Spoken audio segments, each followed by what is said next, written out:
Tito Densyo Love Stories presents The Mafia's Virgin Wife, written by Armoden.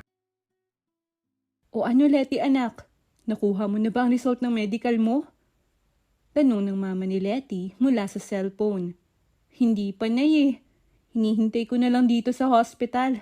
Sayang naman ang oras ko kung babalik-balikan ko pa. Malapit naman na siguro. O sige, mabuti yan para tuloy na talaga ang pag-abroad mo anak. Opo, Nay. Nakaimpake na nga ako Kahit sa Sabado pang lipad ko papuntang Singapore para doon magtrabaho bilang architect. Ayos yan anak. Napakaswerte natin at natanggap kasi inaplayan mong kumpanya. Sabat naman ng kanyang tatay sa cellphone. O siya, tatawag kami mamaya o di kaya'y bukas. May maraming gawain pa dito sa bahay Kinakamusta lang kita.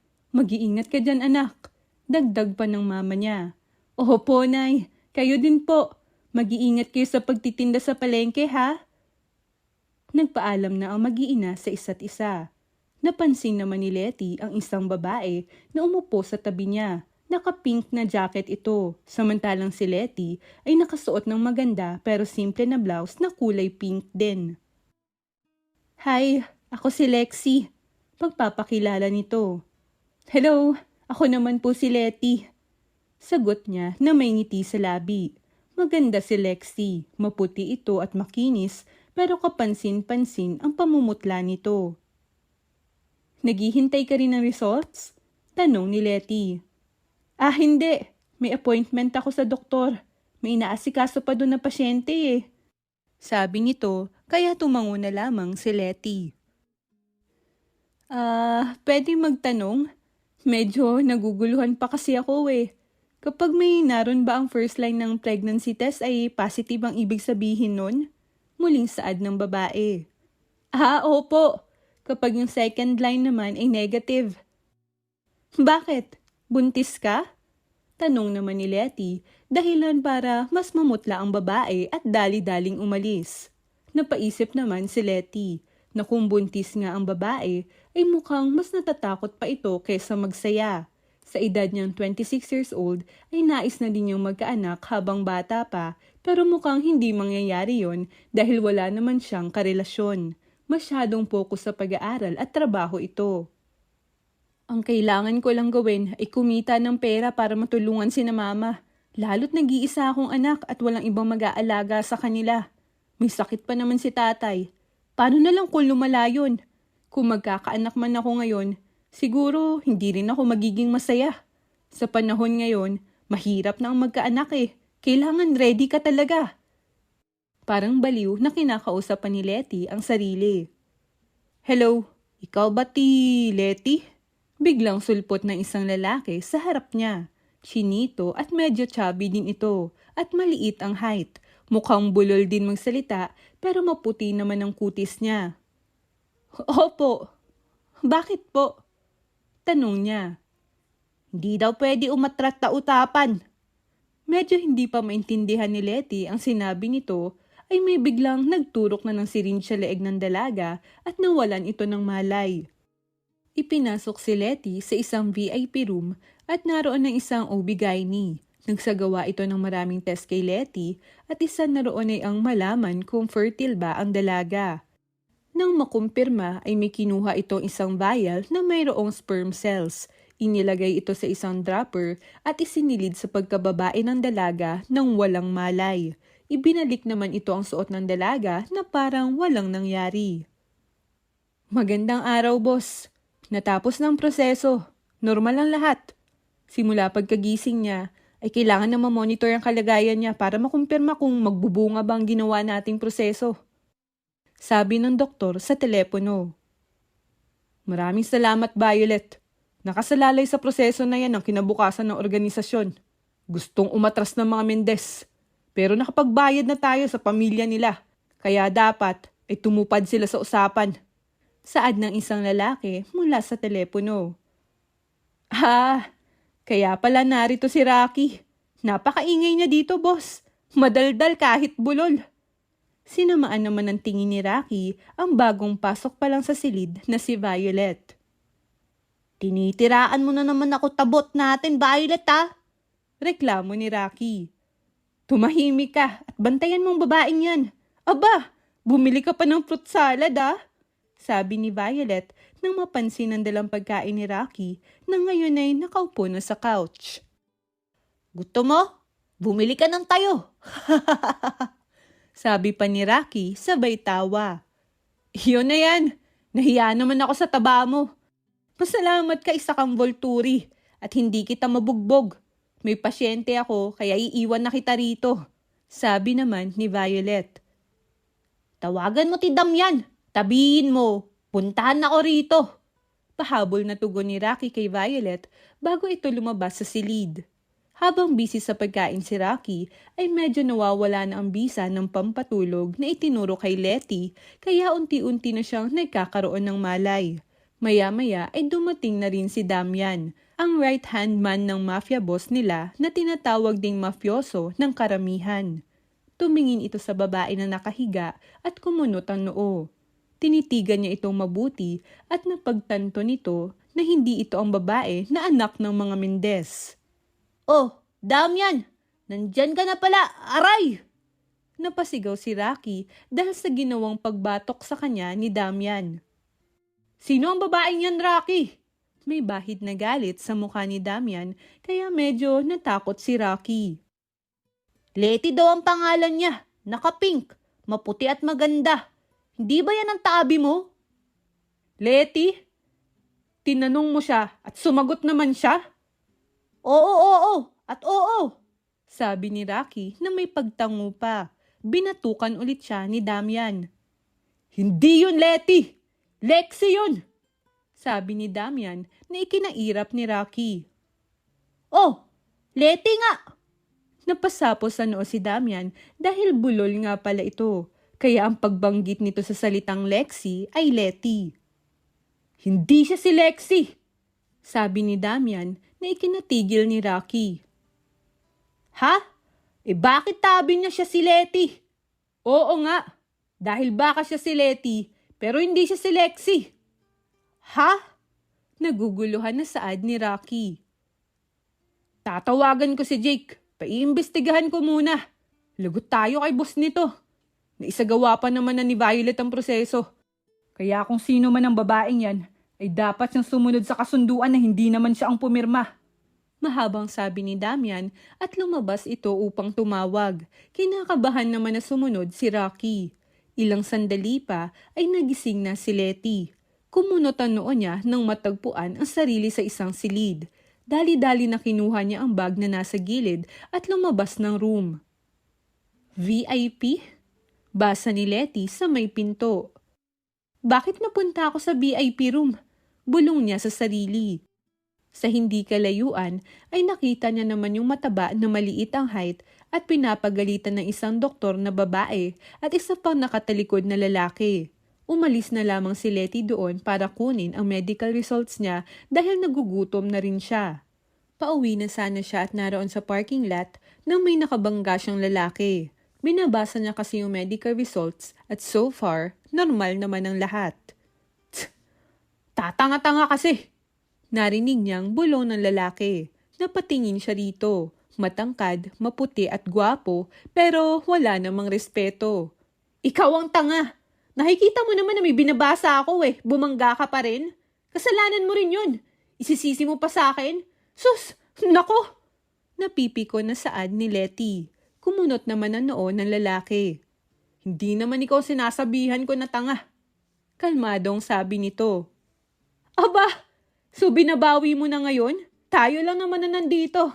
Visit talaga kayong mga lalaki. Ikaw, visit ka! Hindi alam ni Letty kung dahil ba sa gutom kaya gano'n na lang siya mapikon. Medyo natakot siya nang dumilim ang mukha ng lalaki at lumapit sa kanya. Sigawan mo pa ako ng ganyan babae at puputulan kita ng dila. Banta nito habang ramdam naman ni Letty ang higpit ng pagkakahawak nito sa braso niya. Boss Felix! Tawag ng isang lalaki sa di kalayuan at napalingon naman silang dalawa doon kasama nito ang isang doktor na babae at yung mataba na lalaki kanina. Bitawan mo nga ako! Kung ayaw mo masigawan, matuto kang mag-sorry! Sigaw ni Letty papaalis matapos sa pilitang kumawala sa hawak ng lalaki. Napatulala naman ang tatlo sa di kalayuan. Hindi sila sanay na may magsalita ng ganon sa boss nila. Dali-dali naman silang yumuko nang makalapit ito. Nalaman niyo ba kung sino yung babae? Oo, boss. Sagot ni Damian. Nasaan siya? Gusto kong makausap. Sabi ni Felix na ikinaputla ni Rocky. Yung babae kanina. Siya yon, boss. Sagot ni Violet sabay turo sa kakaalis lang na babae na talagang ikinagulat ni Felix. Sa lahat ng babae na pwedeng mapagkamalan ay yun pa talagang hindi basta-basta na pagsasabihan. Napapikit na lang si Felix pagkatapos ay galit na tumingin kay Rocky na agad namang lumuluhod at nagmamakaawa sa boss nito. Ito ang sinabihan niyang tanga kani-kanina lang. Kung hindi lang niya pamangkin ito ay binalian na niya ito ng buto. Nagsisituloy si Felix na inutusan pa niya ito. Sumakit ang ulo ni Felix habang binabasa ang report ng kanyang intel na si Jake tungkol sa babaeng si Letty. Kung hindi siya nagkakamali, ay nasa sinapupunan na nito ang anak niya. Sinigurado yun ni Violet kaya walang duda na mabubuntis talaga yon. Napatingin si Felix sa may pinto nang biglang pumasok si Damian. Nahanap niyo ba si Lexie Mendez at ang pamilya niya? Tanong ni Felix. Hindi, boss eh. Mukhang nakalabas na ng bansa. Napakuyom na lamang ni Felix ang kamao. Mga walang hiya talaga. Hindi sila tumupad sa usapan. Kailangan makausap ko na agad ang Letty na yon dahil malapit na ang masquerade party ng pamilyang Volturi. Kailangan ay mapatunayan ko na meron na akong tagapagmana. Bukas na bukas ay pupuntahan namin ang apartment ng babae, boss. Kung hindi siya sasama ng mapayapa, ay persahan ko siyang dadalhin dito. At napatigil si Damian nang tinignan siya ng masama ni Felix. Dala-dala niya ang anak ko, Damian. Kausapin niyo muna ng maayos. May bahid ng pagbabantayon kaya napalunok na lamang si Damian. Hindi naman ganito noon ang boss. Siguro ay napaka-importante lang talaga para sa kanya ang kanyang tagapagmana. Ang ibig sabihin ko sa persahan, boss, ay syempre gagamitan ko ng aking talent sa paghihikayat. Bibigyan ko siya ng mga offer at iba pa para makapag-usap kayo. Pagbawi ni Damian sa nasabi. Lihim na ipinagpasalamat ni Damian ang biglang pagdating ni Violet sa office. Wala na itong doctor's robe pero may bitbit itong mga papeles at isang tablet. Una ay humihingi din ako ng paumanhin sa nangyari, boss. Hindi ko sinigurado kung ang babaeng yun ay si Lexie nga. Ganun pa man, nag-imbestiga ako sa hospital at nakita to. Sabi ni Violet at pinakita ni Violet ang isang CCTV footage kung saan nagkausap sina Letty at Lexie. Nalaman ko na sa araw na yon ay nalaman ni Lexie na buntis siya. Kaya siya umatras sa kasunduan. Nagkataon din na parehong kulay pink ang suot ng dalawa. Kaya siguro nalito si Rocky at inakala niya na si Letty ay si Lexie. Based din sa footage ay totoong tinanong ni Rocky ang pangalan ni Letty. Pero walang silbi yun dahil bulol naman siya. Isang malaking pagkakamali ang nagawa ni Rocky. Pero boss, patawarin niyo siya sa katangahan niya. Birthday niya ngayon. Magdi-19 na pala yun pero mukhang 30 na. Baka naman pwede ipagpabukas ang pagbubuhat niya ng buhangin at hollow block sa labas. Umuulan din. Violet! Napatahimik si Violet dahil sa pagtawag ng boss. Boss, tawagin mo si Rocky. Umuulan pala. Bakit hinayaan niyo pa rin? Malilintikan pa ako ni Tio Salazar. Isa pa, huwag ka na magpanggap na mabait dahil nilalait mo pa rin naman. Nailabas ni Damian ang kanina pang pinipigilang tawa dahil sa sinabi ni Felix. Napakamot sa ulo si Violet. Parang kapatid ko na kasi siya, boss. Noted, gagawin ko muna ang inutos nyo. Saad ni Violet pagkatapos ay lumabas na. Kinabukasan ay gumising si Letty na parang normal lang naman. Nag-finalize siya ng mga papeles at kinamusta ang mga magulang niya. Naglinis na rin siya ng buong apartment para sa pag-alis ay wala na siyang ibang alalahanin pa, lalo't mukhang bukas ay pwede na siyang lumipad pa Singapore. Napatalon si Letty nang may biglang kumatok sa pintuan niya. Sinilip niya yon at nakita niya ang pamilyar na mga lalaki, yung mataba at yung kasama nito sa hospital. Sinenyasan siya ng mga ito na buksan kaya binuksan niya na lang. "Oh, anong ginagawa niyo rito?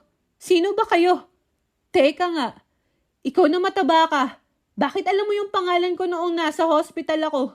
Stalker kayo, no? Aba!" Tila nagsisi si Letty kung bakit niya binuksan ng pinto. "Teka lang po, Madam Letty.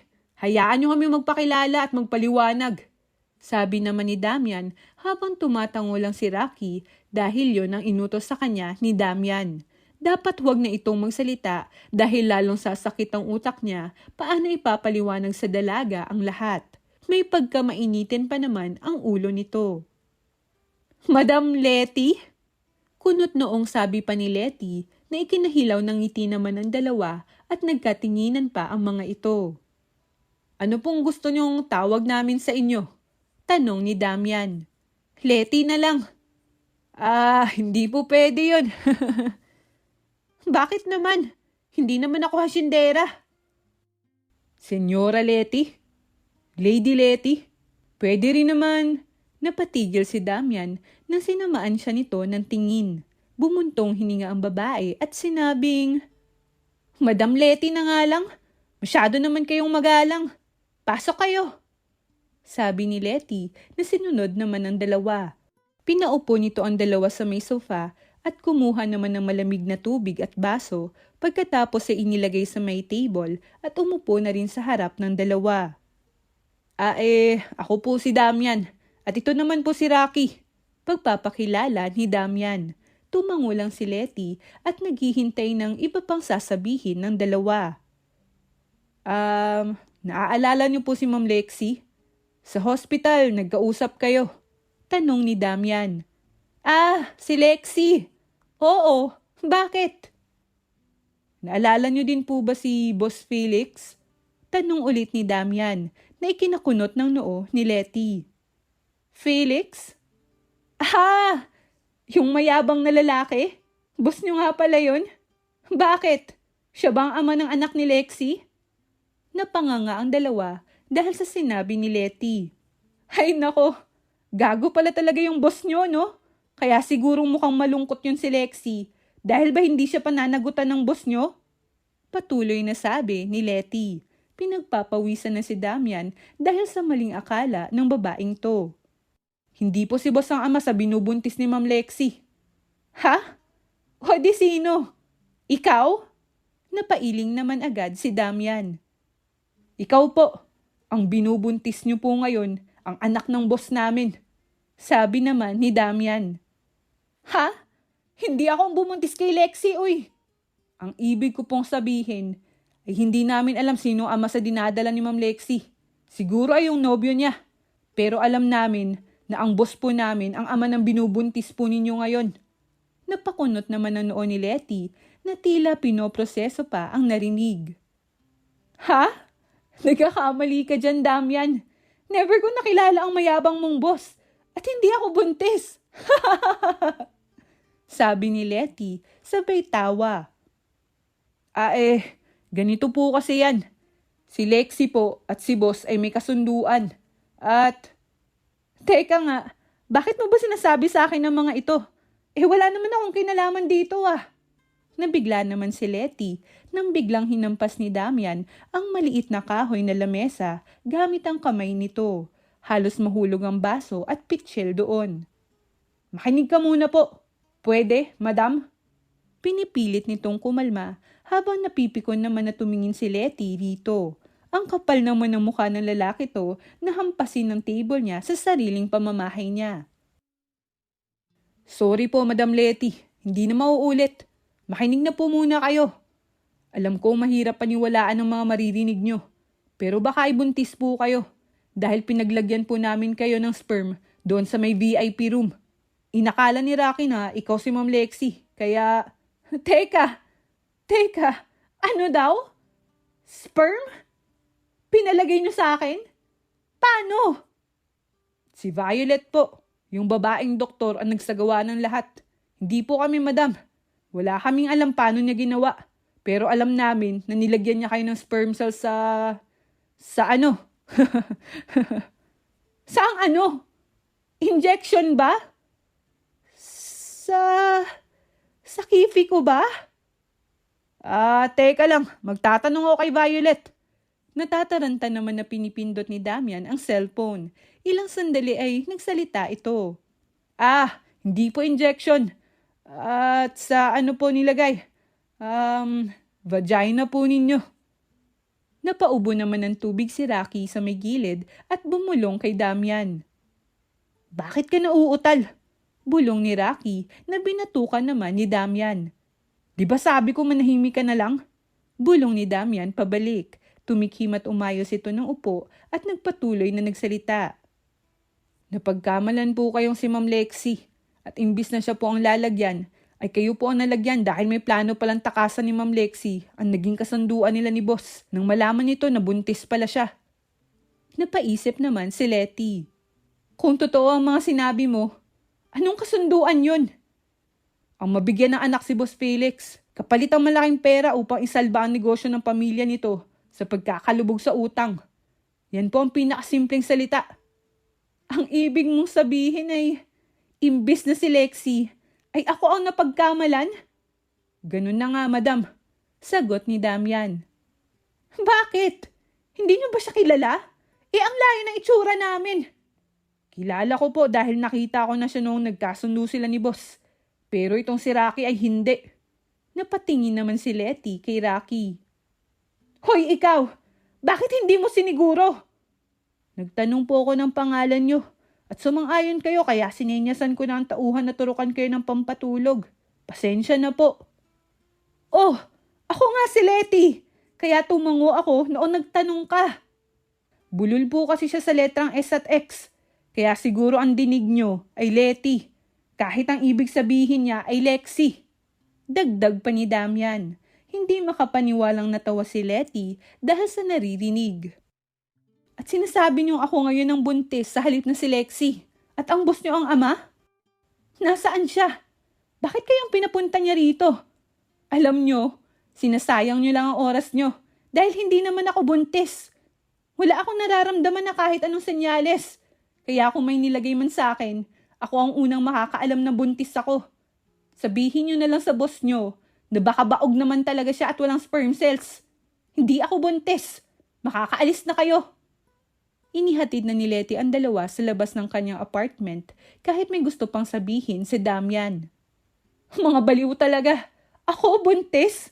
May nilagay doon na si Milya sa pagkababae ko. Sinong baliw ang makakaisip nun? At bakit naman ako maniniwala sa kanila? Bulong pa ni Letty na para bang hindi pa rin makapaniwala sa nangyari. Sinubukan niyang kumalma pero hindi siya mapakali sa katotohanang baka nga totoo na mabuntis siya dahil paano nga naman niya maipapaliwanag kung bakit naroon siya sa VIP room ng hospital. Kung nagsasabi nga ng totoo ang mga lalaking yon, ay talagang isang malaking problema ito lalo't bukas na bukas ay plano na niyang umalis ng bansa dahil nga kompleto na lahat ang papeles niya pati passport niya. Dali-dali ay tinawagan niya si Lailin, na kaibigan niyang doktor at sinabi rito ang sitwasyon. Ano? Sinong baliw ang gagawa nun? Naku naman, Letty, malaking problema yan. Bakit? Mabubuntis ba talaga ako? Malamang. Ha? Pwede ba yun? Feel ko oo. Mukhang nakipagtali ka na rin nun. Teka ha, surgeon kasi ako at hindi ako expert sa ganyan. Magtatanong ako sa kaibigan kong OB-GYN. Mas mabuti yan. Maghihintay ako. Ibinaba muna nila ang tawag at ilang sandali pa ay tumawag ulit si Lailin. Nagtatanong siya kung fertile ka ba ngayon na week o sa araw na may nilagay sa similya. Oo, fertile ako eh. Kinakabahan na sagot ni Letty. Confirm! Malaki ang posibilidad na mabuntis ka, Day. Hala, anong gagawin ko, Lailin? Bibili na ba ako ng pregnancy test para masiguro? Day off ko naman ngayon. May dinaanan lang sa hospital kaya ako na ang bibili. Pupuntahan kita dyan mamaya, ha? Maraming salamat, Lailin. Napatulala na lang si Letty matapos ang usapan. Iniisip na niya ang mga posibleng mangyari at kung ano ang mga bagay na pwede niyang gawin kung sakaling buntis man siya. Ngayon pa lang ay minumura na niya ang mayabang na lalaking yon. Aba, sobrang baliw naman niya at sobrang tanga naman ng mga tauhan niya. Tuloy ay tila matatali pa siya sa mga kagaguhan ng mga ito.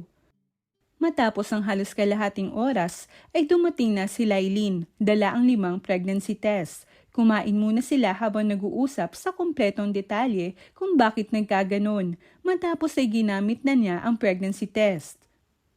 Ay, salamat Lord! Hindi naman pala ako buntis. Kinabahan pa ako. Natatawang sabi ni Letty at inilagay na ang 2 pregnancy test sa may kitchen counter. Tumigil muna si Lailin sa paghuhugas ng mga plato at ngumiti nang makita ang reaksyon ng kaibigan. Masaya siya para dito dahil matutupad na rin ang matagal nitong inaasam na makapag-abroad. Sa gabi ding yon ay tinulungan na ni Lailin si Letty na i-finalize ang mga bagahe nito sa paglipad kinabukasan. Doon na rin natulog si Lailin sa apartment ng kaibigan. Gabi na nang makarating si Felix sa kanyang mansyon. Naghihintay doon sina Rocky at Damian. Nang makita siya nito ay agad ito nagsitayuan at yumuko. Boss! Sabi ni Damian at Rocky. Oh, nagawa niyo bang iniutos ko? Boss, mukhang hindi naman siya naniniwala. Ang sinasabi niya ay hindi daw siya buntis. Imposible yan. Na-check ko ang lahat. Fertile siya sa araw na yun. Biglang sulpot ni Violet kaya napatingin naman ang lahat sa kanya. Ang sabi niya, baka baog daw kayo, boss. Sabi naman ni Damian habang nagpipigil naman na tumawa si Rocky sa gilid. Tumingin naman si Felix kay Violet at tinaasan ito ng kilay. Na-check ko rin ang vials na may similya. May mga sperm cells na buhay doon. Kaya imposibleng hindi siya mabuntis. Siguro ay hindi niya pa malalaman sa ngayon. Dahil 1 araw pa lang naman ang lumipas. Tumango na lamang si Felix at sinabi sa mga kasamahan na magpahinga na muna at marami silang gagawin bukas. Kinabukasan ay maagang umalis si Letty dahil umaga ang flight niya. Sinamahan siya ni Lailin sa airport. Nag-test ka ba ulit ng pregnancy gaya ng sabi ko?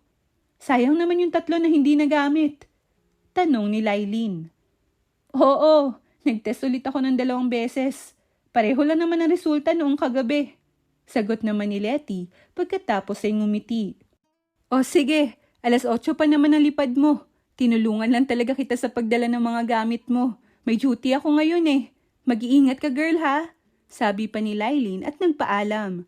Uuwi na sana si Lailin sa sariling bahay nang maalala na naiwan niya pala sa apartment ni Letty ang kanyang ID. Kailangan niya yon para makapasok sa hospital. Pumunta na lang siya sa apartment ni Letty na ngayon ay halos wala ng gamit dahil karamihan noon ay naroon na sa bahay niya na ibinili ni Letty lalo't may iba nang magdirenta sa lugar.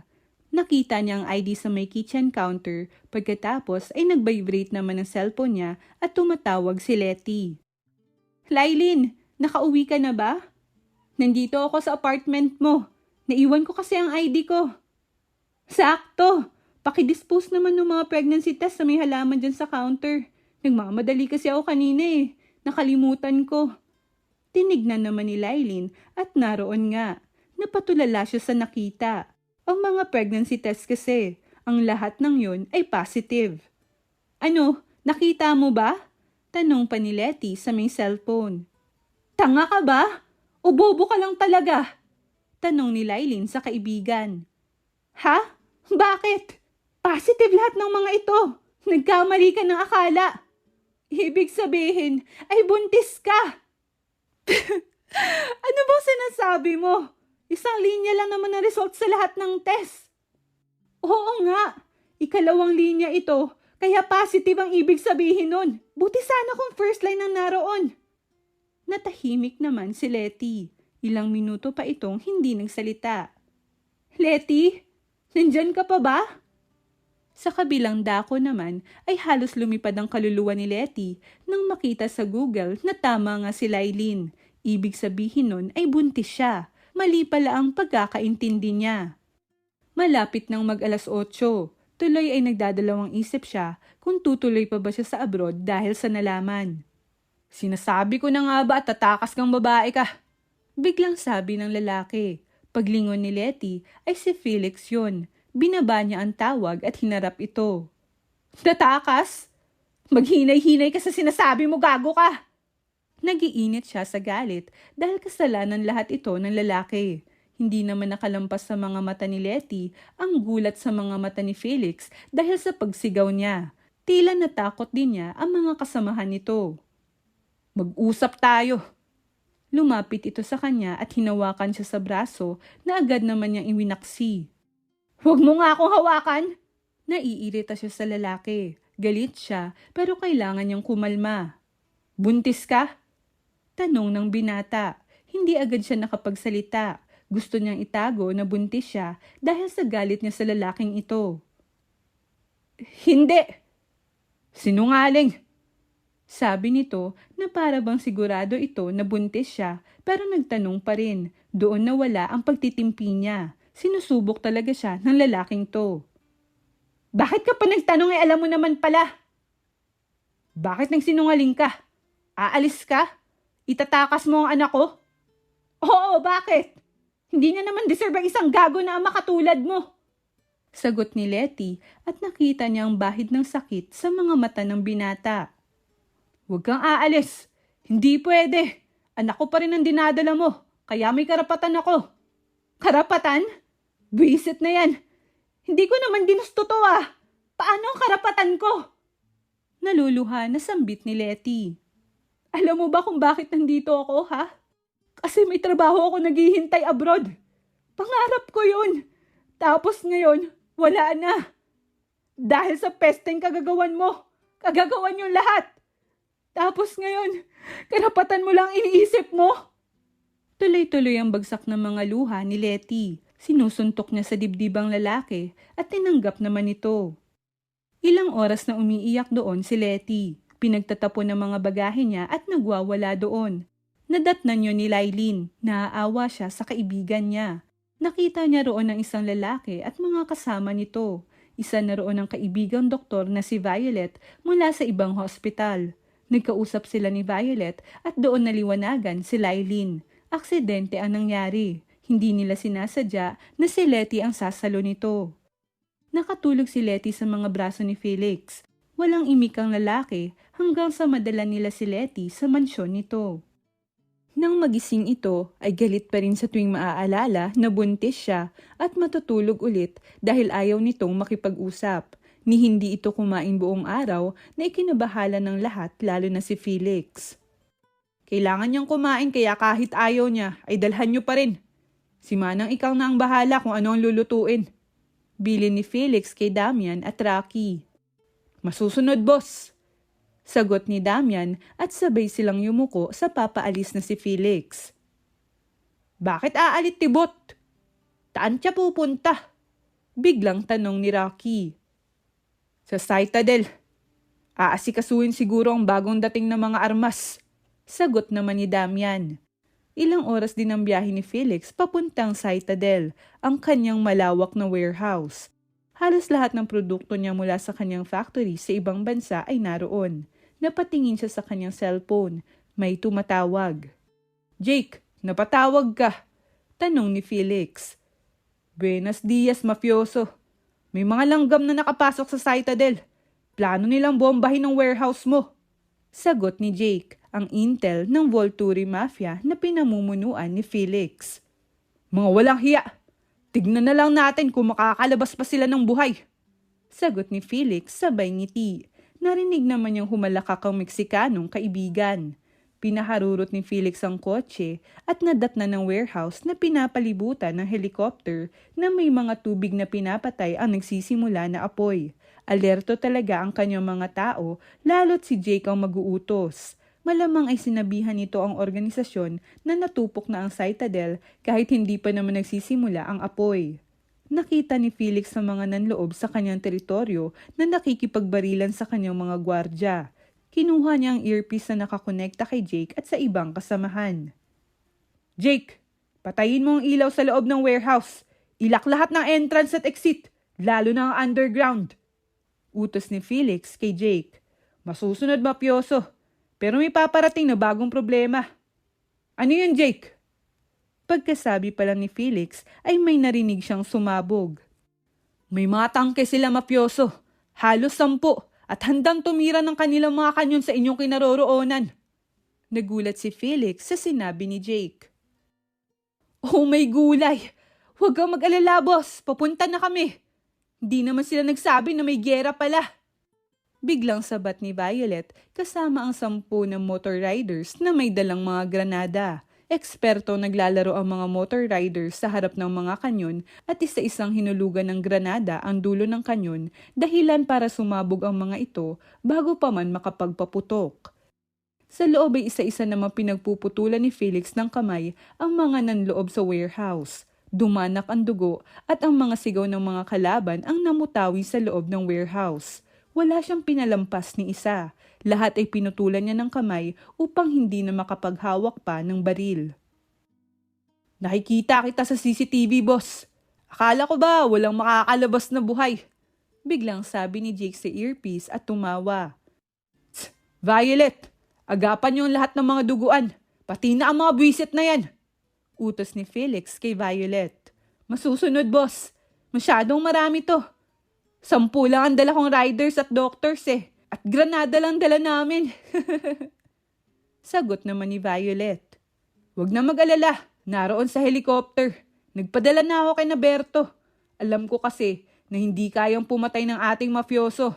Noong nakaraan niya ay binalian niya lang ng mga buto. Pagkatapos ay pinagamot.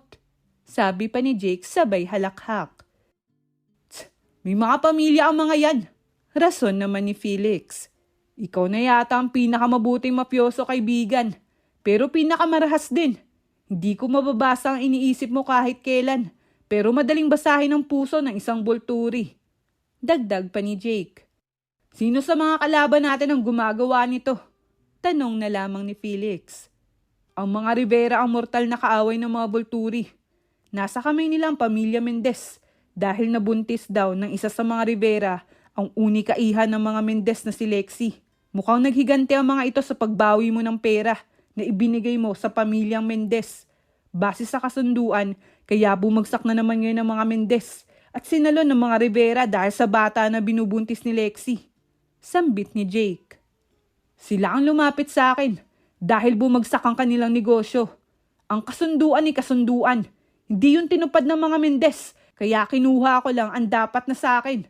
Maswerte pala sila at isang Rivera ang sumalo sa kanila. Sagot naman ni Felix. Ang akala nila ay masisira ang Bulturi Mafia kung mapapasabog nila itong Citadel. Hindi nila alam na ang buong Citadel ay matatagpuan sa ilalim ng lupa. Napakalawak nito na kahit saan ay may tunnel na nakakonekta sa bawat syudad. Kung matalino sila, ay pupwede naman nilang simulan ng maghukay ng halos 100 metro pababa. Sagot naman ni Jake at humalakhak na naman. Nagkakamali sila ng binangga. Idinagdag pa talaga nila ang kanilang mga pamilya sa listahan ng mga grupo na kalaban natin. Sambit naman ni Felix sabay punas ng mga dugo sa kanyang katana. Maraming dugo ang kanyang damit kaya nagpaalam na siyang umuwi at doon magpalit ng damit. Si Violet na ang bahala sa lahat at nagpahatid sa lahat ng sugatan sa hospital na pagmamay-ari din ni Felix. Mas inuna niya ang organisasyon nang tumawag si Jake kahit may pinapaanak siya sa sandaling yon. May ibang doktor naman sa hospital na pumalit sa kanya dahil may mas mahalagang gawain si Damian, ang right hand ng mafioso. Sa mansyon naman ay panay ang bantay ni Rocky at Damian kay Letty na ngayon ay kumakain na ng saging na saba na isinawsaw sa bagoong. Pabalik-balik pa sila noong sinabi nito na ang gusto ay saging. Ang akala nila ay yung saging na hinog kaya lahat ng klase ng saging na hinog ay nabili nila. Pero yung niluluto pala ng saging ang tinutukoy nito, tuloy ay nabatukan sila ni Manang Ikang. Alam nyo, kapag ang buntis ay naglilihi, hindi pwedeng hindi yan pagbigyan. Lalo't nakakaapekto ito sa kanilang emosyon at ang kagustuhan na kumain. Mahirap na kapag ayaw kumain ng isang buntis. Baka manghina pa siya. At isa pa, bawal siyang ma-stress. Sermon ni Manang sa dalawa nang makababa ito galing sa kwarto ni Letty. Tapos na itong kumain. Kumain na siya? Biglang sabi ni Felix nang makapasok sa kusina. Napatingin naman ang lahat sa kanya. Ay naku, Bot! Duguan ka! Biglang sigaw ni Rocky kaya napasigaw na rin si Manang at Damian.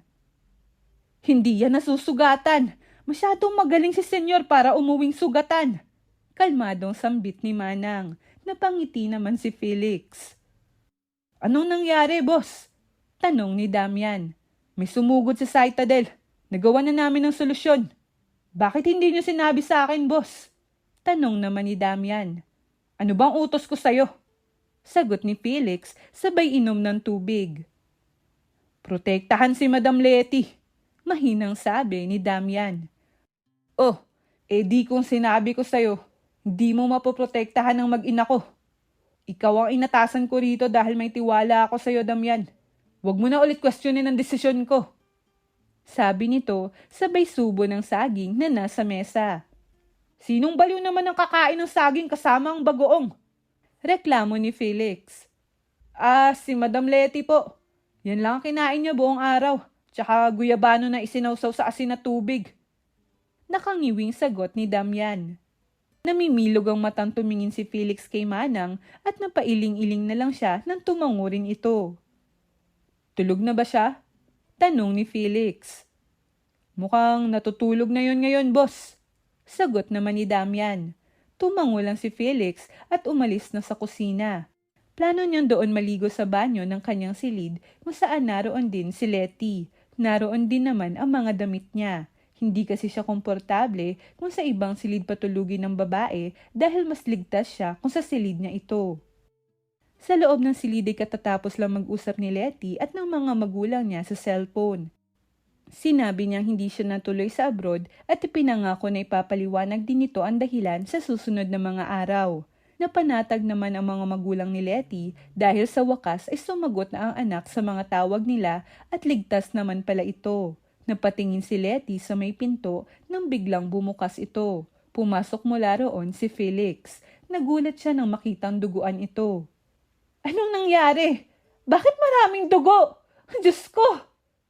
Napaparanoid na sabi ni Letty, sabay lapit kay Felix, nagulat dahil gising pa pala ito. Sumagot ka nga! Ano? Okay ka lang? May mga sugat ka? Bakit? Ano ba nangyari? Maluhaluhang sabi pa ni Letty. Okay lang ako. Sagot naman ni Felix at hinawakan si Letty sa balikat para kumalma ito. Bakit may dugo?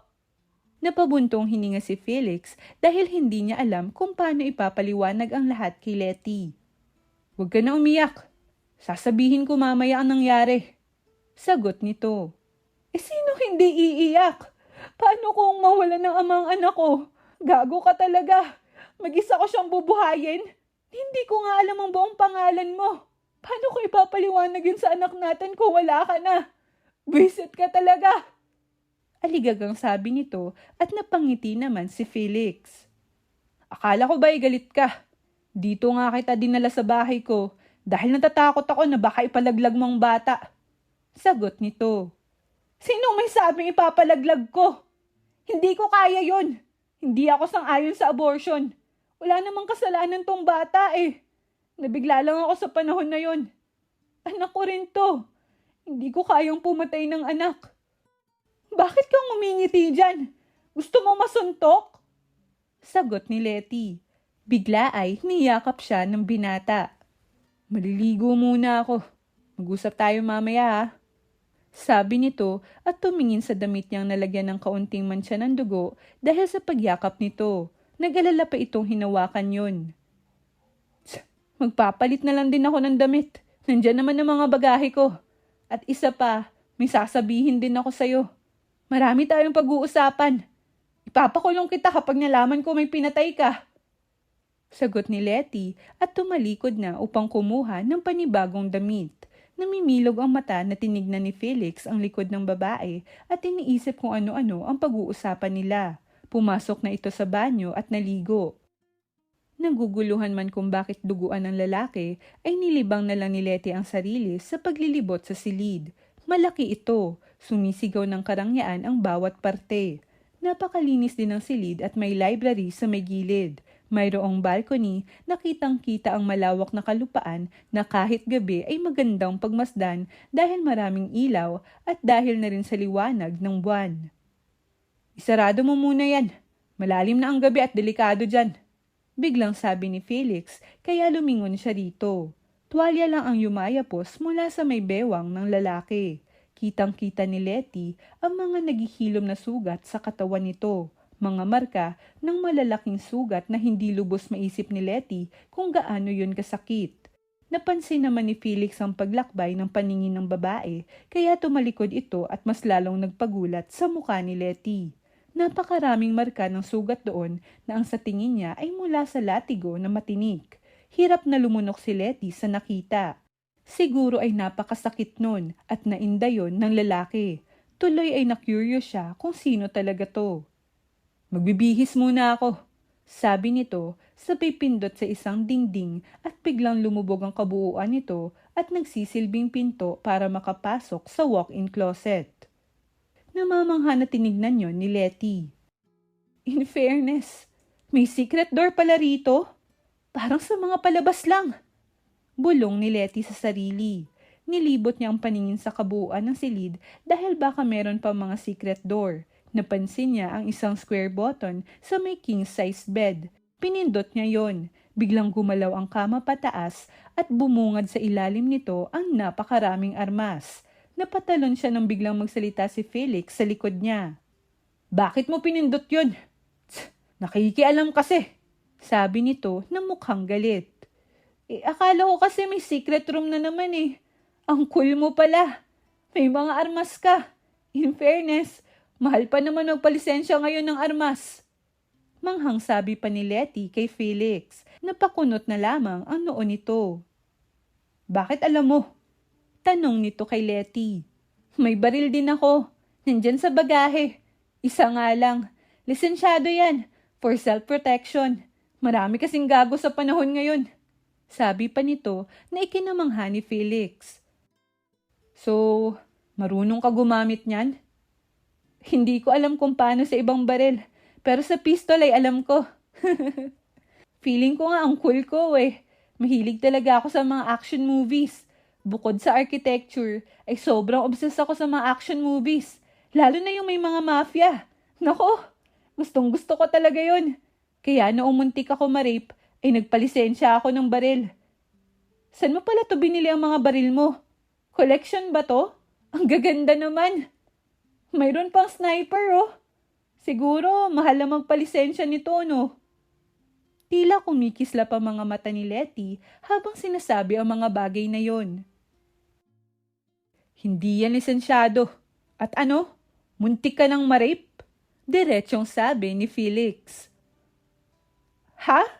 Di illegal to? Makukulong ka dito. Teka, rebelde ka ba?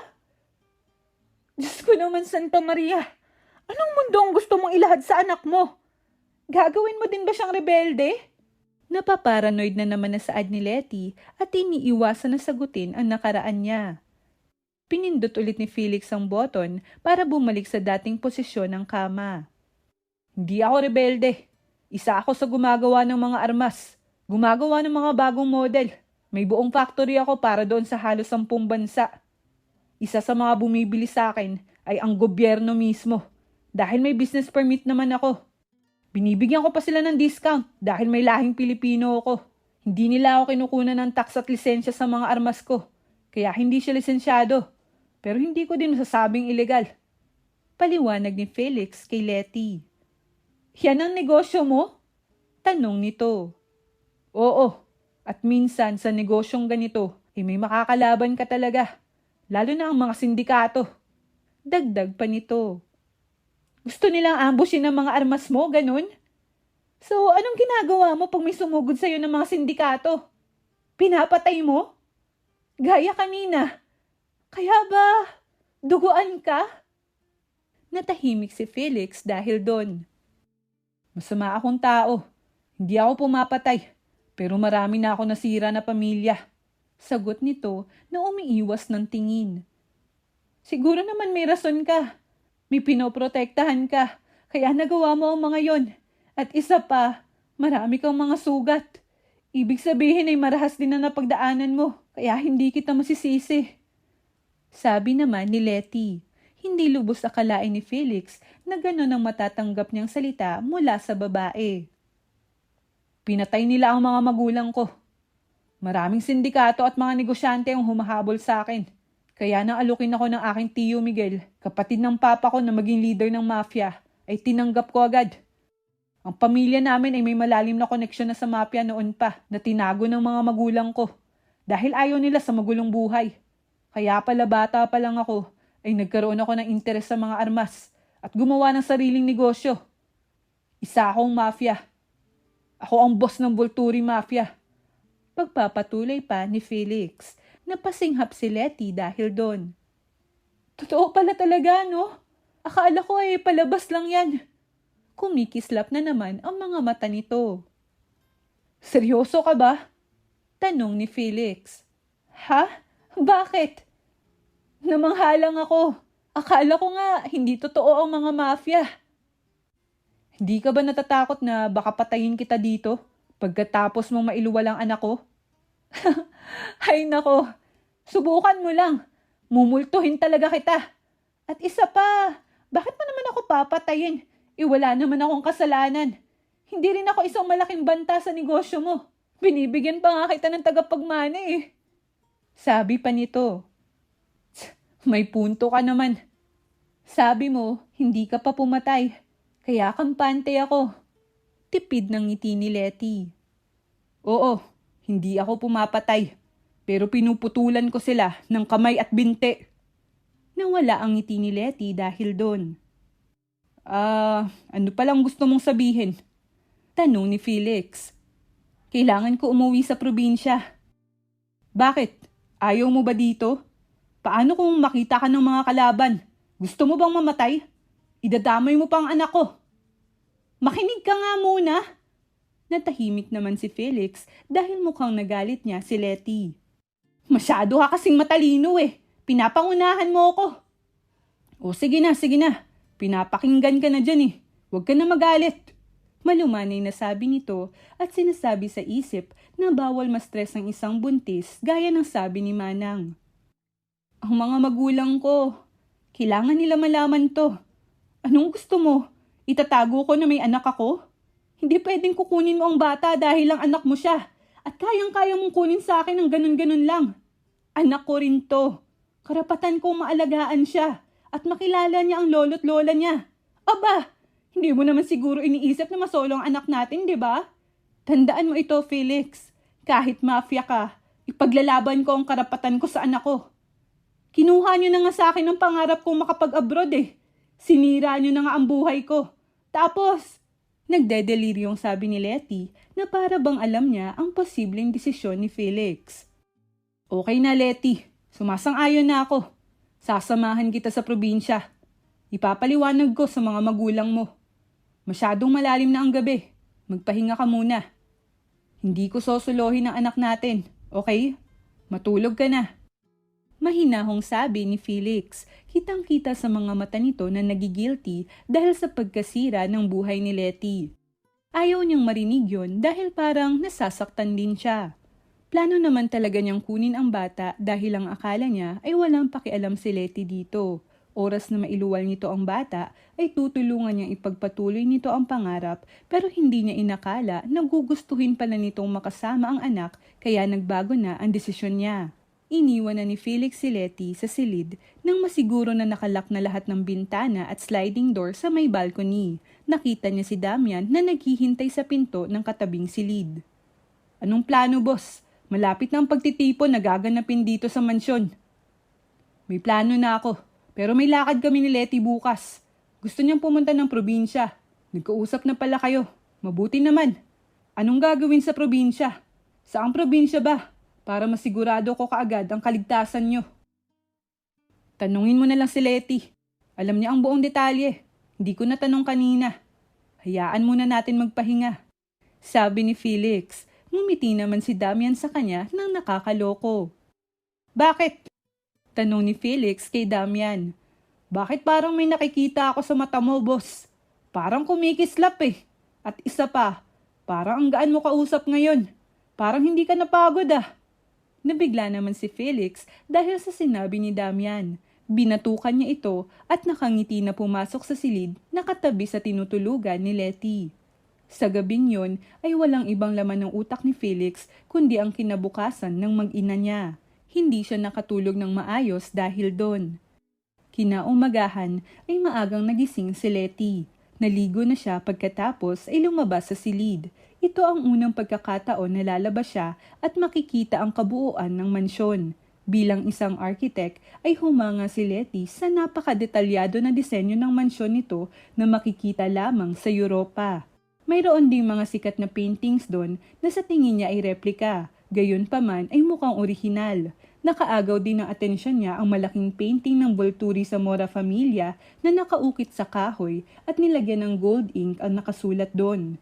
Isang may katandaan na lalaki na kamukhang kamukha ni Felix at medyo may pagkachinito ito at isang napakagandang babae na mukhang birhen. Sa gitna ay isang teenager na hinihinala niyang si Felix. Nag-iisang anak pala ito ng likas na mayaman na pamilya. Mas lalong humanga si Letty sa malaking chandelier sa malawak na sala. Napakaganda nito. Agad naman siyang napansin ni Damian at Rocky na naroon sa sala at may nilalagay na mga kurtina sa mga karton. Oh, Madam Letty! Mabuti naman at lumabat na kayo. Ready na po ang agahan. Bungad sa kanya ni Rocky. Napakaaga naman. 6:00 pa lang at may ginagawa na kayo? Naku, tinanong nyo pa. 4:00 pa lang ay bumabangon na po kami. Sagot naman ni Rocky. Hindi na pinansin ni Letty ang pagkabulol nito. Ang aga naman yata. Normal na po to sa amin. Si Boss Felix po pala ay nag-jogging pa. Darating na rin yun maya-maya. Nagpahanda na rin siya ng pagkain kay Manang. Kung gusto niya na mag-agahan, ay naroon po ang daan papuntang kusina. Si Damian naman ang sumagot. Sasabay na ako sa inyo. Ayoko kumain ng mag-isa lang. Mas masaya kapag may kasama. Ngiti ni Letty at umupo doon sa may sofa. Good mood pala kayo ngayon, madam. Biglang sabi ni Rocky. Bakit? Palagi ba akong galit sa paningin mo, Rocky? Hindi naman po. Ang ganda nyo nga po ngayon eh. Bagay na bagay po tayo ang damit nyo. Sabi na lang ni Rocky upang hindi na magiba ang timpla ng madam. Talaga? Hindi ko pa nasuot ang dress na to eh. Ngayon ko lang naisip suotin dahil aalis din naman kami. Oo nga pala. Nabanggit ni boss ang pag-alis ninyo. Saang probinsya ba kayo pupunta, madam? Tanong ni Damian at gusto lang niya masiguro. Sa probinsya ng Cebu. Taga Cebu kasi ako. Sagot ni Letty. Ay nako, kaya pala ang tapang. Komento ni Rocky. Matapang talaga kami. Kapag Bisaya ay walang inaatrasan. Sagot naman ni Letty, sabay halakhak. Tama kayo dyan, madam. May mga kaibigan tibot at tibo. Lahat tila, matapang at loyal. Dagdag pa ni Rocky na tila ba proud na proud. Natapos na ang dalawa sa ginagawa ay sakto namang dumating si Felix mula sa pagja-jogging. Nagulat pa ito nang makita ang buntis na nakikipagkwentuhan sa dalawa. Nag-agahan na silang lahat bago umalis sina Felix at Letty kasama si Rocky bilang tagadala ng mga gamit na konti lang din naman dahil hindi naman sila magtatagal doon. Si Damian ay naatasan para sa seguridad nila habang nasa biyahe kasama nito si Jake na kararating lang sa bansa mula sa Italia. Paglapag pa lang ng eroplano ay may nakaabang na sasakyan na upang sakyan nila papunta sa probinsya sa timog na bahagi ng Cebu. Napakaraming binili ni Letty ng mga pagkain dahil ipapasalubong daw niya sa mga magulang gaya ng chicharon, torta, tostado, banana chips, otap at kung ano-ano pa. Hinayaan lamang ito ni Felix dahil nasisiyahan siya sa reaksyon nito sa tuwing matitikman ng mga pagkain. Napakasarap talaga ng chicharon, lalo na kapag may suka at sili. Bakit di ko naisip yun kanina? Banggit ni Letty. Hindi pwede ang suka at sili, Letty. Sagot naman ni Felix. Gusto ko bumili. Masarap yun. Promise. Bawal nga. Huwag na matigas ang ulo. Please naman ipatigil mo muna ang sasakyan. No, makakasama yan sa bata. Sinong may sabi? Doktor ka ba? Pwede naman siguro yun. Hindi ko naman dadamihan ng pagkain eh.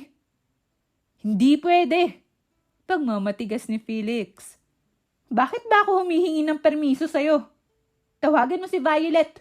Magtatanong tayo. Napaisip naman si Felix. Pwede nga naman silang magtanong kay Violet, kaya tinawagan niya ito.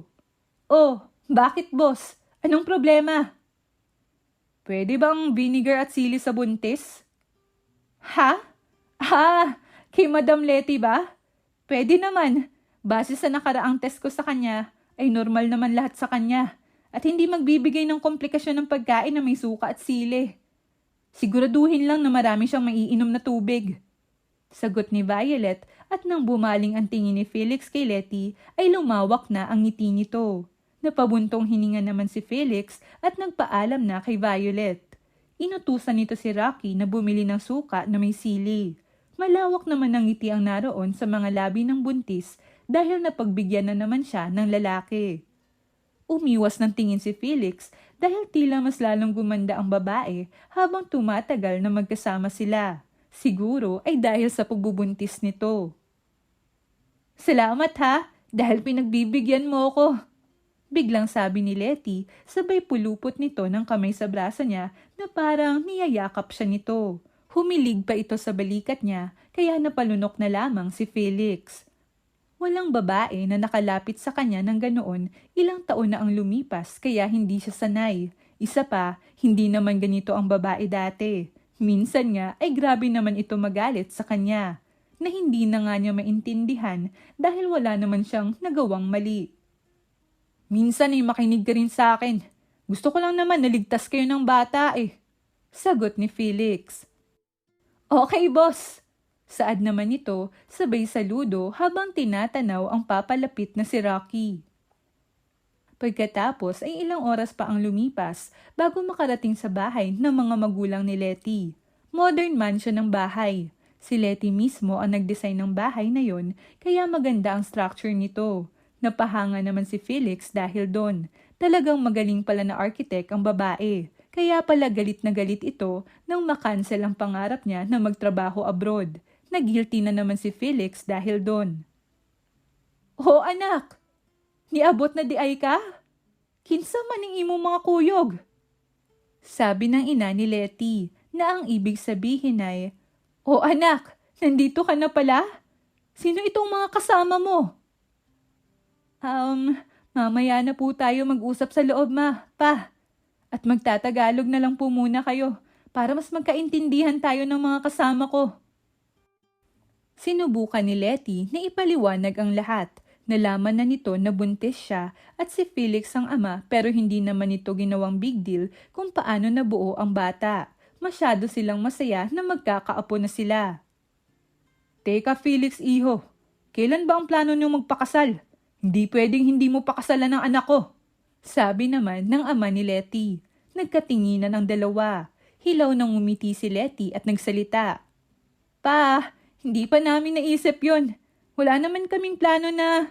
Natigil si Letty sa pagsasalita nang sumabat si Felix sabay hawak nito sa kamay niya.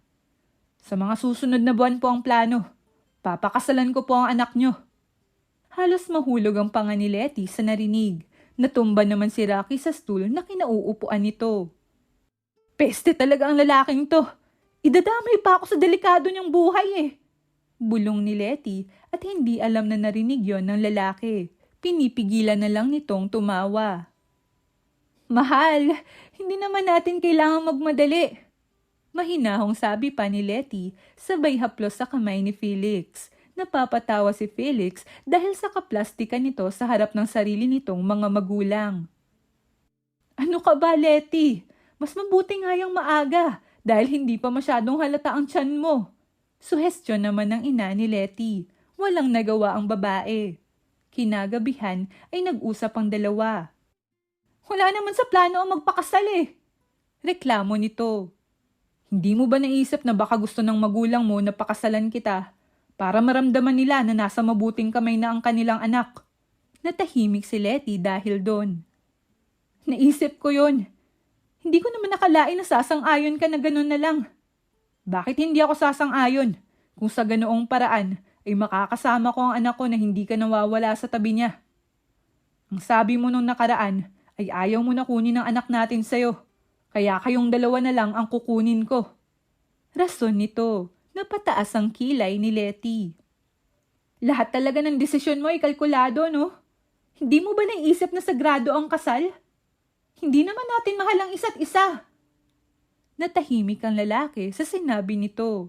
Tumabi na lang ito sa kanya ng higa sa kama. Hindi na mahalaga yon. Ang mahalaga ay maging ligtas kayo.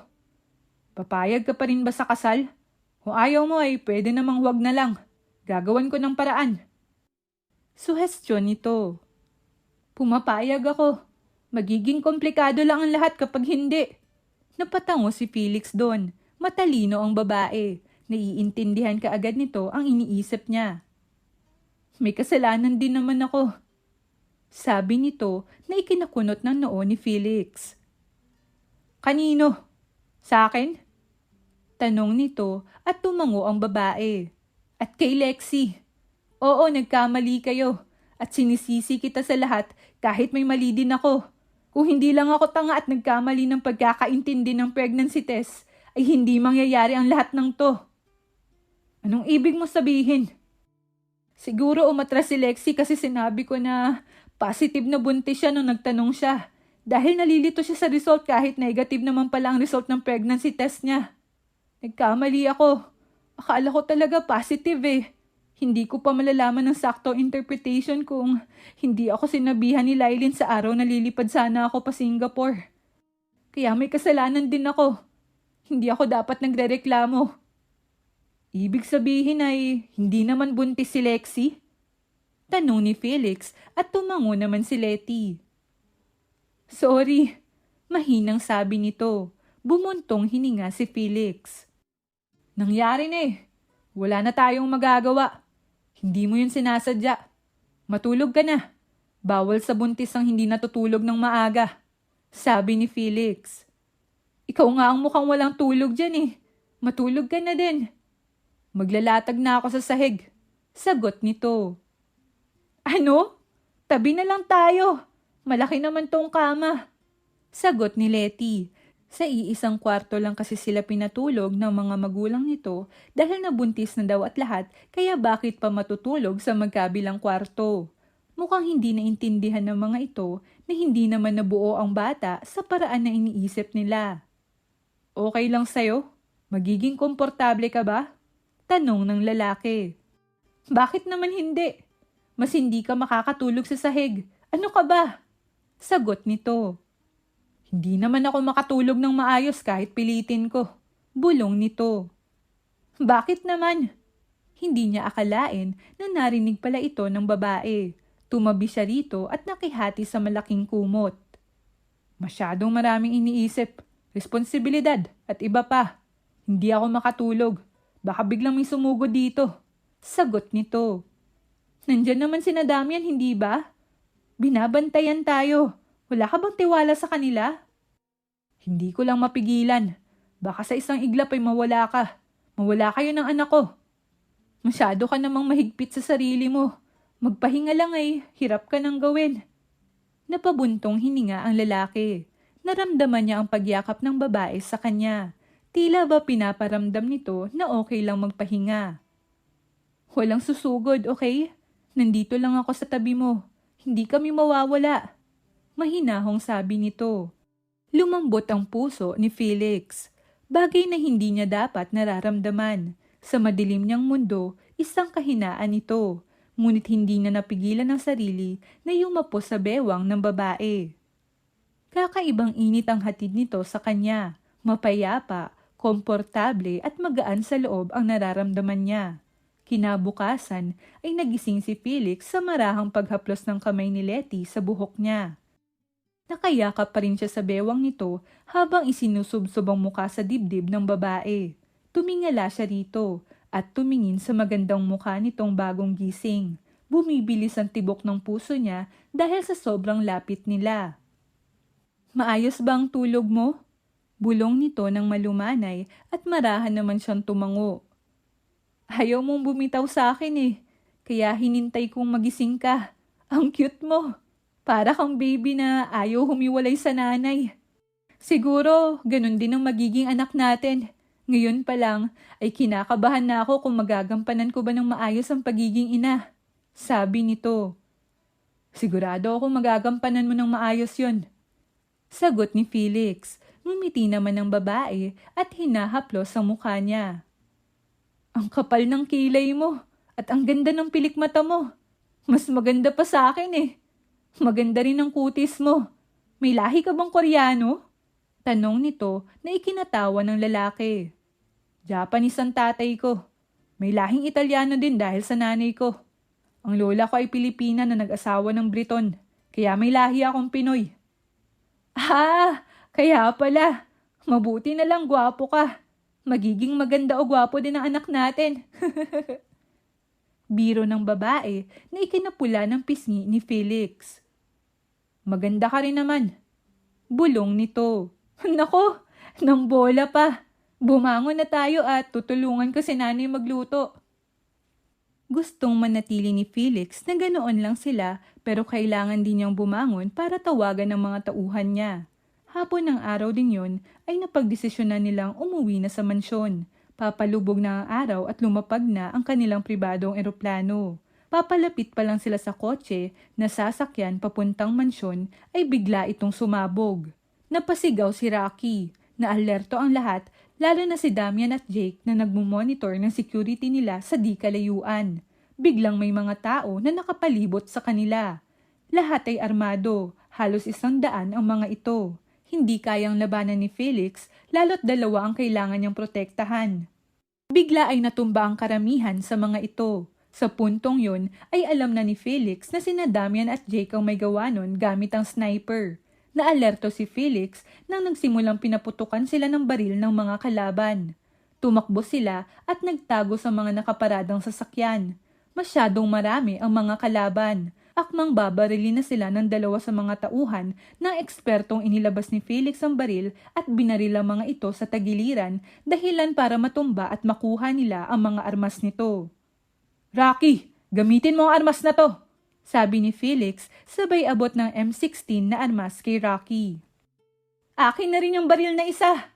Biglang sabi ni Letty kaya kunot noong tumingin si Rocky dito. Mas nanlaki ang mata niya nang inabot ng boss niya ang isang baril kay Letty.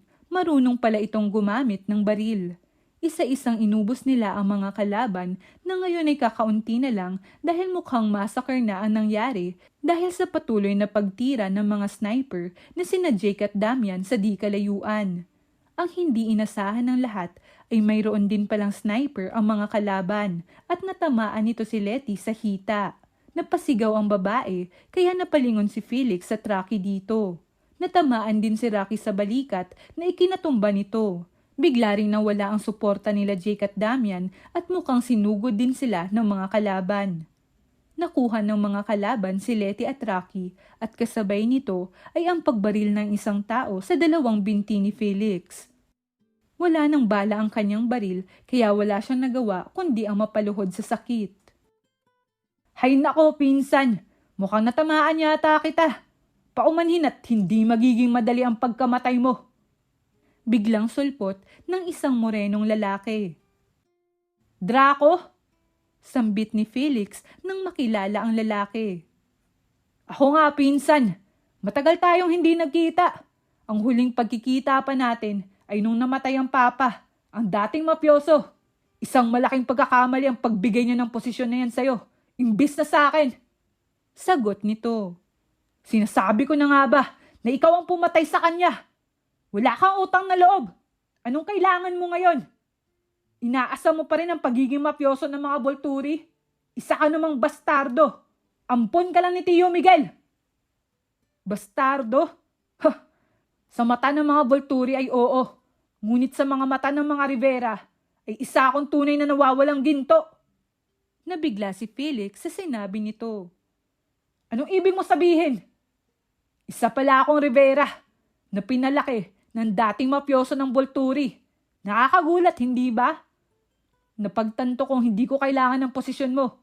Ang kailangan ko lang ay pabagsakin ng buong Volturi at angkinin lahat ng pag-aari nyo. Sabi nito, sabay halakhak. At angkinin ng lahat ng pag-aari nyo. Sabi nito, sabay halakhak at dahan-dahang lumapit kay Letty. Ito pala ang pinalit mo kay Lexi? Sayang naman. At hindi pala siya totoong buntis. Sinadya ko talagang gasain siya sa pagkakaalam na may pagmamahal ka sa unika ihan ng mga Mendez. Isa ka nga palang Volturi. Hindi mo kayang magmahal. Sabi pa nito, sabay haplos sa pisngi ni Letty. Si Lexi ay pinatay ko na. Sinungaling ang puta. Akala ko pa naman nagbunga ang ginawa naming mainit na pagtatalik. Bulong nito kay Letty. Napasinghap si Letty dahil doon. Huwag mo siyang sasaktan! Sambit ni Felix. Namimilog ang mata na tumingin si Draco dito at ngumiti ng nakakaloko. Tinadyakan nito si Letty sa sugat dahilan para mapaluhod ito at muntikan ng mapasubsob sa simento, ngunit sinabunutan ito ni Draco. Napasigaw sina Felix at Rocky dito. Inutusan naman ni Draco ang mga tauhan na bugbugin ng mga ito. Napasukan ng dugo si Rocky at nawala ng malay, habang duguan na sinubukan pa ring itinayo ni Felix ang sarili. Buntis nga pala to. Mas maganda siguro kung mapaaga ang panganganak niya. Ano sa tingin mo, Felix? Dahan-dahang sabi nito sabay halakhak. Hawakan mo pa siya at hindi ako magdadalawang isip na ubusin ang angkan mo. May banta na sabi ni Felix na ikinahalakhak ni Draco. Sinong tinakot mo? Paano mo mauubos ang Rivera kung patay ka na? Kayong tatlo ay mamamatay na rito. Kailangan ko pa bang sabihin para maintindihan mo? O baka nananaginip ka pa? Siguro ay ang ungol ng babaeng to ang makakagising sa'yo. Sambit ni Draco at sa pilitang inangat ang mukha ni Letty. Maganda siya ah. Mas maganda pa kay Lexi. Tingnan natin kung mas masarap ba siya. Sabi ni Draco sabay halakhak. Nanigas si Felix sa narinig. Hindi! Huwag mo siyang hahawakan! Huwag! Huwag siya! Pakiusap ni Felix. Anong drama to? May pakialam ka pala sa babaeng to? Akala ko ay ang bata lang na dinadala nito ang habol mo. Tila nagugulat pa na sabi ni Draco. Magiging masaya pala to. Dagdag pa nito, sabay haplos sa hita ni Letty. Dahan-dahan nitong kinurot ang sugat ni Letty dahilan para sumigaw ito sa sakit. Nawawala na rin siya ng dugo. Tumulo ang luha ni Felix sa nakita. Nanghihina na siya pero pinipilit niyang tumayo. Nagpatuloy sa ginagawa si Draco na humahalakhak pa. Pinunit nito ang suot na dress ni Letty dahilan para makita ang kabuuan ng dibdib nito. Marahas na hinawakan nito ang magkabilang dibdib ni Letty at minasahi yon habang hinahalikan sa leeg. Mapait na napamura si Felix at mas lalong nanikip ang dibdib niya nang marinig ang mga hikbi ni Letty. Akmang hahalikan na ni Draco ng marahas si Letty nang biglang may mga motor na nagsidatingan at sinagasaan ng isa si Draco dahilan para tumilapon ito ilang metro mula kay Letty. Ang iba ay nakipagbarila na. Dumating ang maraming sasakyan. Sakay nito ay napakaraming tauhan ng Volturi clan. Lumabas mula sa isang van ang Tio Salazar ni Felix, ang ama ni Rocky. Kasabay sinama ng ikang na may dalang shotgun ay pinagbabaril lahat ng kalaban na makita nito. Gumapang si Felix papunta sa nakaupo na si Letty at niyakap ito. Humihikbi ang babae na mas lalong nagpasikip sa dibdib niya. Puno ng galit ang nararamdaman niya kay Draco. Biglang lumapit sa kanila si Lailin kasama ang napakaraming doktor. ginamot sila ng mga ito at inalalayan si Letty. Pinasuot rin ni Lylene dito ang doctor's robe na suot dahil punit-punit ang damit ng kaibigan. Naluluha si Lylene habang ginagamot ang hita nito. Lumapit si Damian kay Felix at inalalayan ito. Sorry boss, natagalan kami. Napalaban din kami sa katapat na gusali kanina. Mabuti na lang at napadala ni Jake ang coordinates sa lahat ng Volturi headquarters at dineklara ang red alert. Sabi ni Damian, pero walang imik lang si Felix. Ginamot ng isang doktor ang mga sugat nito, lalo na ang 2 tama ng baril sa binti. Pagkatapos ay nagtungo ito kung nasaan si Draco. Nadatna nito ni Felix na paulit-ulit na sinasagasaan ni Violet ang 2 binti ni Draco. Bisit ka! Papatayin kitang gago ka! Anong ginawa mo kay Letty? Sigaw nito at halos madurog na ang mga tuhod ni Draco. Tumigil lamang ito nang makita ang boss na walang kaimo-emosyon sa muka. Kinuha nito ang shotgun sa kamay ni Manang Ikang at pumunta sa nakahiga na si Draco. Papatayin ko ang buong angkan mo! May diin na sabi nito, sabay baril nito sa ulo ni Draco, dahilan para pumutok ang ulo nito at nagkalat ang utak nito sa simento. Nabigla ang lahat. Kailanman ay hindi pumatay ang kanilang boss. Ito ang unang pagkakataon na makita nila ang mga mata nitong nag-aapoy sa sobrang galit. Ilang buwan ang lumipas ay umayos na ang pakiramdam ni Letty. Malaki na rin ang kanyang tiyan. Nakauwi na rin siya sa mansyon at binibisita palagi ni na Violet at Lylene. Magaling na rin si Rocky at nandito na rin sa mansyon. Nagpadala ng dagdag na gwardya ang ama nito dahil sa nangyari.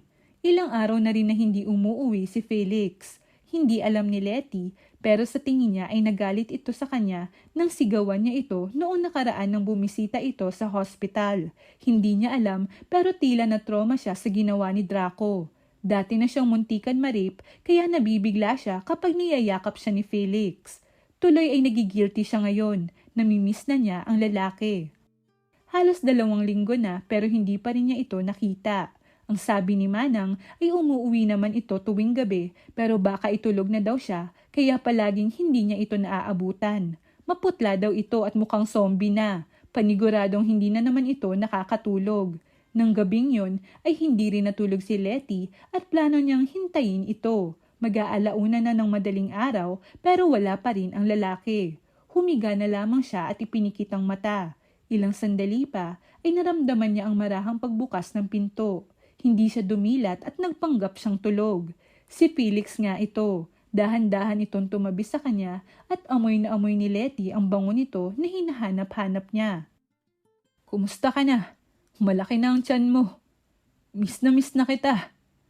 Bawat araw, gusto kitang hawakan. Gusto kitang yakapin at halikan. Pero hindi pwede. Sorry dahil hindi ko kayo naprotektahan. Bulong nito na para bang umiiyak dahil paos ang boses nito. Doon na dumilat si Letty at niyakap ang lalaki. Nabigla pa ito sa pagyakap niya. Huwag mo sisihin ang sarili mo. Sorry din kasi nasigawan kita. Hindi ko naisip na nasasaktan na pala kita. Malumanay na sabi niya. Letty, patawarin niyo ako ng anak natin ha. Pangako, bibigyan ko kayo ng normal na buhay. Tutuparin natin ang pangarap mo sa abroad. Sisikapin kong putulin lahat ng koneksyon ko sa mga kalaban. Letty, huwag mo na ulit akong iwasan. Hindi ko kaya yon. Puno ng pagsisisi ang boses ni Felix habang tumutulo ang luha nito. Shh! Huwag ka nang umiyak. Ang tapang mo nga eh. Tahan na. Hindi na kita iiwasan. Yayakapin na kita araw-araw. Hahalikan. At tabi na tayo matulog ha. Tahan na. Miss na din kita kaya naghintay ako sa'yo. At hindi na mahalaga sa akin ang pangarap ko nun. Ang mas mahalaga sa akin ay ikaw at ang anak natin. Sabi ni Letty at mas humigpit naman ang yakap nito sa kanya na para bang ayaw na nitong bumitaw. Mahal kita, Letty. Kayo ng anak ko. Bulong nito habang nakapikit. Mahal din kita. Sabi niya at hinalikan ito sa pisngi. Tumingin ito sa kanya ng matagal na para bang pinoproseso ang lahat. Bakit? Tanong ni Letty rito. Ang bilis ng tibok ng puso ko, Letty. Parang mawawalan ako ng malay. Sabi nito na ikinatawa ni Letty. Ang OA mo! Sagot niya sabay hampas sa dibdib nito. Ilang buwan ang lumipas ay nanganak na si Letty. Sina Lailyn at Victoria mismo ang naroon para sa operasyon ni Letty dahil cesarean ng pagpapaanak sa kanya. Isang malusog na babae ang anak nila. Pinangalanan nila itong Alina Lexi Volturi. Ilang linggo din matapos ang panganganak ay kinasal sina Felix at Letty. Ang kasal na yun ay nagsilbing pagtitipon na rin ng Volturi clan dahil hindi natuloy ang masquerade party. Kasama sa kasal ang mag-asawang Gonzaga ng mga magulang ni Letty, si Lailyn at iba pang matalik na kaibigan. Kinilala na rin si Letty ng Volturi clan at nagkasundo na ang lahat na ang bagong mafioso ay ang tiyo Salazar ni Felix dahil sa babae ang panganay ni Felix. Si Rocky ang plano nilang susunod na magiging mafioso. Parte pa rin naman ng pamilya ni Felix sa mafia pero hindi na siya ang aasikaso sa mga transaksyon nito. Gusto niyang matutukan ang sariling pamilya. Hindi na umalma ang lahat lalo't malaki na ang nagawa ni Felix sa organisasyon. Sa gabi ding yun ay masayang in-enjoy ng mag-asawa ang selebrasyon. Natapos na ang kasiyahan at natagpuan ng dalawa ang sarili na nagsasalo sa mainit na halikan. Ngayon lang nila maipapahiwatig ang pagmamahal na walang pagtitimpi lalo't hindi nabuntis si Letty. Mainit na haplos at paghahabol ng hininga hanggang sa napunta sa marahas na halikan ang pinagsaluhan ng bagong kasal. At nang marahas na inangkin ng lalaki ang asawa, ay nabigla siya sa nalaman. Kitang-kita niya ang maluhaluhang mata nito nang angkinin niya si Letty. Magdahan-dahan ka namang gago ka! Virgin pa ako eh!